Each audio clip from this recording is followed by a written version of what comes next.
நீ ஃபிலிமாலயா நேயர்களுக்கு வணக்கம். நான் உங்கள் பத்திரிகையாளர் RS கார்த்திக். என் அருகில் சக்தி சரவணன். வணக்கம்.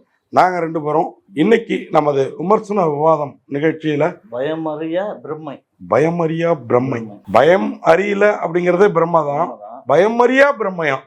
உண்மையா பிரமாதமா யோசிச்சிருக்காங்க. டைட்டில மட்டும் எப்படின்னா புரிய மாட்டவங்களுக்குலாம் சொல்லுங்க. பிரம்மை இன்னும் போடக்கூடாதுன்னு சில பேர் சொல்றாங்க. பிரம்மை அப்படிதான் இருக்கணும்ட்டு. அங்க டைட்டில கூட பிரமாதமா யோசிச்சவங்க அந்த இம்மை தலைகீழா போட்டு அதுலயும் ஒரு எதிர்பார்ப்பை கூட்டி இருக்கிறாங்க. ஆனால் எல்லாம் சரி, கதையில என்ன பண்ண வச்சிருக்கீங்கன்னா ஒருத்தர் கதை பண்றதுதான் கதையே. அதுவும் குரு சோமசுந்தரம் கூட கிடையாது, JK அவர் தான் மெயின். குரு சோமசுந்தரம், ஹரிஷ் சுத்தமன் எல்லாம் அவங்கவுங்க அந்த நாவலை படிக்கிறப்ப அந்த JKவா மாறிடுவாங்க. அந்த கேரக்டர் தான். அது புரிஞ்சுக்கிறதுக்கே உங்களுக்கு கொஞ்சம் நேரம் ஆகும். நானும் கூட புரிஞ்சுக்கல, ஒரு 2-3 பேர்கிட்ட கேட்டு தான் தெரிஞ்சுக்கிட்டேன். அப்படி ஒரு கதை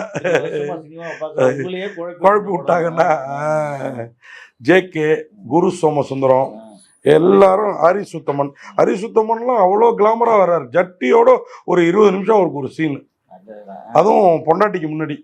இவர் துண்டு எடுத்து கட்ட போவாரு, அது உருவி விட்டுரும். சரி, அந்த மாதிரி சீனோன்னு நீங்க ஆவலா பாத்தீங்கன்னா அதுதான் இல்ல. இவர் ஒரு கொலையை பண்ணிட்டு வந்திருக்கிறாரு, நீ எங்க போயிட்டு வரேன்னு கேட்டு கொடாயறதுக்காக இவரே ரத்த வாடை மேலெல்லாம் அடிக்குது அப்படின்னு சட்டை பேண்ட் எல்லாம் கழட்டி போட்டு வந்திருப்பாரு. இன்னமும் அந்த துண்டையும் கொடுக்காது.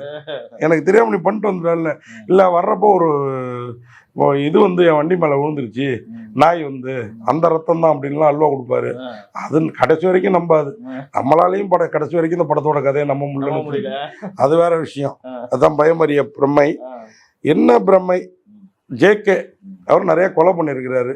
ஏன் பண்ணாரு, எதுக்கு பண்ணாரு, எல்லாத்தையும் ஒவ்வொரு கொலையெல்லாம் கலை, இது ஒரு படைப்பு அப்படின்னு சொல்லி நான் பண்ணதா வாக்குமூலம் மாதிரி அந்த கதையை எழுதுற நம்ம வினோத் சாகர்கிட்ட கொடுக்குறாரு, எழுத்தாளருக்கு.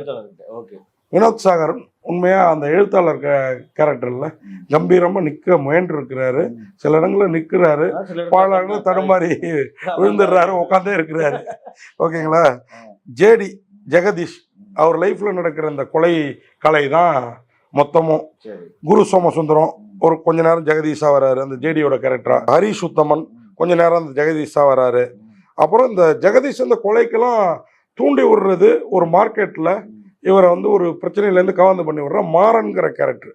அந்த மாறன் கேரக்டர் யாருன்னா ஜான் விஜய் மட்டுமே கிடையாது, மாறன் கேரக்டரும் சில இடத்துல மாறுது.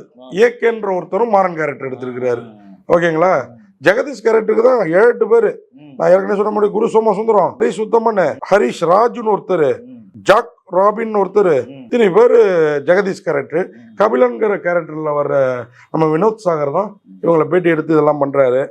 என்ன பேட்டியோ, பேட்டி எடுக்கிற அவரும் பேசிக்கிறது பார்த்தீங்கன்னா ரசனையா இருக்கிற மாதிரி ஃபீல் பண்ணி டைரக்டர் வச்சிருக்கிறாரு. நமக்கு கொஞ்சம் கண்ணெரிச்சலா தான் இருக்குது. அவருக்கு ரசனையா இருந்திருக்கும்.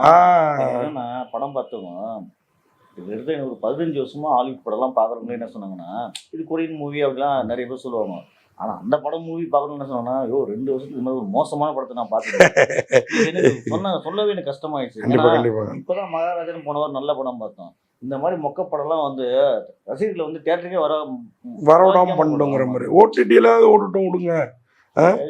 திவ்யா கணேஷ், அப்புறம் இன்னொரு பெண் கேரக்டருக்கு சாய், பிரியங்கா, ரூத், இவங்க தான் இருக்கிறாங்க இந்த படம். கபாலி விஸ்வந்த் ஒரு கேரக்டரா கொஞ்ச நேரத்திலேயே குரு சோமசுந்தரத்தால முடிச்சு வைக்கப்படுறாரு. ஒரு நல்ல அந்த இதெல்லாம் கொஞ்சம் நல்லா டிஃப்ரெண்டா இருந்தது. அதே நம்ம குறை சொல்ற நம்ம அந்த நிறைய சொல்லணும். அந்த காட்சியில் ஒரு போலீஸ்காரனை அடிச்சே கொள்ளுவாப்புல பாருங்க குரு சோமசுந்தரம், ஒரு கான்டாஸ் அக்காருக்கு முன்னாடி. அந்த காட்சி சும்மா டெப்த். அந்த கொலை வெளியில தெரிஞ்சிடக்கூடாதுங்கிறதுக்காக ஒருத்தர் உத்தரவு விட இவர் இந்த கூட வந்த கபாலி விஸ்வந்தையும் போட்டு கொள்ளுவார். ஒரே சுட்டு தள்ளுவார். கரெக்ட், என்னோட கரெக்டாக பிடிச்சிட்டிங்க. ஓகேவா? இந்த படத்தை ராகுல் கபாலி டைரக்ட் பண்ணியிருக்கிறாரு. என்ன கபாலி கதையை திருப்பி எடுத்து தந்தா கூட நல்லா இருந்திருக்கும் போல, வேற ஸ்டைலில். இந்த படத்துக்கு ராகுல் கபாலி தான் ரைட்ரு. DOP பிரவீன் அண்டு கந்தா 2 பேர் பண்ணியிருக்காங்க ஒளிப்பதிவு. மியூசிக் K-ஓட மியூசிக் கொஞ்சம் டிஃப்ரெண்ட்டாக இருக்குது, நல்லா பண்ணியிருக்கிறாரு. எடிட்டர் அகில் அவர் தான் எடிட் பண்ணியிருக்காரு. என்னத்தை பண்ணுறது, டேரக்டர் சொல்கிறது தான் நான் பண்ணியிருக்கேன் அப்படின்றவார் அவரை கேட்டால். இருந்தாலும் டேரக்டர் அந்த பக்கம் திரும்புறப்ப கொஞ்சம் சீனை வெட்டி போட்டிருக்கலாம்ல, இழுன்னு எடுத்துகிட்டு போகிறீங்களே அகில் அப்படின்னு கேட்க தோணுது. இந்த படத்தை வந்து 69mm ஃபிலிம் அவங்க தான் அந்த பேனரில் ராகுல் கபாலியே தயாரிச்சிருக்காரு. இந்த படத்தோட இயக்குனரே தயாரிச்சிருக்காரு. ஆமா 16 இன்னொருத்தனை மொட்டை அடிக்காம அவரே மொட்டை போட்டுக்கிறது. ஆமா 16mm ஃபிலிம் தான் இந்த படத்தை வந்து ரிலீஸும் பண்ணிருக்குது. ஸோ டிஸ்ட்ரிபியூட்டரும் இதனால பிரச்சனை இல்லை. மொத்தத்துல இந்த பயமறியா பிரம்மையா உங்களுக்கு பயம் இல்லைன்னா நாங்க இவ்வளவு சொன்ன பிறகும் போய் பாருங்க. நன்றி, வணக்கம். இந்த வீடியோ உங்களுக்கு பிடிச்சிருந்தா லைக் பண்ணுங்க, கமெண்ட் பண்ணுங்க, ஷேர் பண்ணுங்க, சப்ஸ்கிரைப் பண்ணுங்க.